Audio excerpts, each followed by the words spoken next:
హిమాచల్ ప్రదేశ్లోని ఒక కుగ్రామంలో సకీనా అనే ఒక అమ్మాయి ఎంఏ కంప్లీట్ చేసిందంట. కంప్లీట్ చేసిన తర్వాత తనకి ఎక్స్ట్రా కరిక్యులర్ యాక్టివిటీస్ కూడా బాక్సింగ్, మోడలింగ్, ఫిట్నెస్ మీద చాలా ఇంట్రెస్ట్ అట. అవన్నీ నేర్చుకుందంట కూడా. సో ఇంట్లో వాళ్ళందరూ ఎదురు చూస్తున్నారంట, లైక్ తను ఏం సెలెక్ట్ చేసుకుంటుంది కెరియర్ అది అని చెప్పేసి.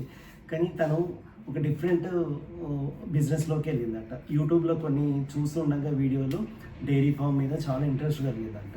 సో దాంతో డైరీ ఫామ్ పెడదామని చెప్పి డిసైడ్ అయిందంట. అది ఇంట్లో వాళ్ళకి ఎక్స్ప్రెస్ చేసి చెప్పేసరికి ఇంట్లో వాళ్ళు చివాట్లు పెట్టారంట. ఏంది నువ్వు ఎంఏ చదువుకున్నావు, మోడలింగ్ అన్నావు, ఫిట్నెస్ అన్నావు, అది ఇది అన్నావు, తీరా చూస్తే నువ్వు ఒక డైరీ ఫాము పేడ తీస్తావా, పశువుల్ని మోపుతావా, పాలు పితుకుతావా, ఇవన్నీ పాలు అమ్ముకునే వ్యాపారం ఏంటి, ఇదంతా మదర్ డైరీ అని చెప్పేసి చివాట్లు పెట్టారట.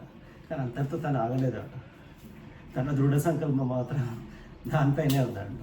సో బ్యాంక్ వెళ్ళి అప్రోచ్ అయిందంట. సో లోన్స్ ఏమైనా వస్తాయి అని చెప్పేసి, సరే అని చెప్పి ఎంకరేజ్మెంట్ కింద ఉమెన్కి చాలా ఇస్తారు కదా ఎంకరేజ్మెంట్ బ్యాంక్ వాళ్ళు. సో లోన్ ఇద్దామని చెప్పి అంటున్నారు. తన దగ్గర రాసుకున్న కొంత డబ్బు ప్లస్ లోన్ తీసుకొని 14 ఆవుల్ని కొన్నదట. కొనేసి దాన్ని మొత్తం మెయింటైన్ చేసుకుంటూ వస్తుంటే నెలకి 4 లక్షల ఆదాయం వస్తుందట. అన్ని పోగా తనకు మిగిలిన లాభము 4 లక్షలట. తనకు ఒక ఆత్మసంతృప్తి కూడా ఉంది, తనకు ఇష్టమైన పని చేస్తున్నానని చెప్పి. ఈక్వల్లీ తనకు 4 లక్షలు సంపాదించగలుగుతాం. చూసారా ఎంత ఇన్స్పిరేటివ్గా ఉంది. సో ఇలాంటి వీడియోస్ చాలా ఉన్నాయి నా దగ్గర.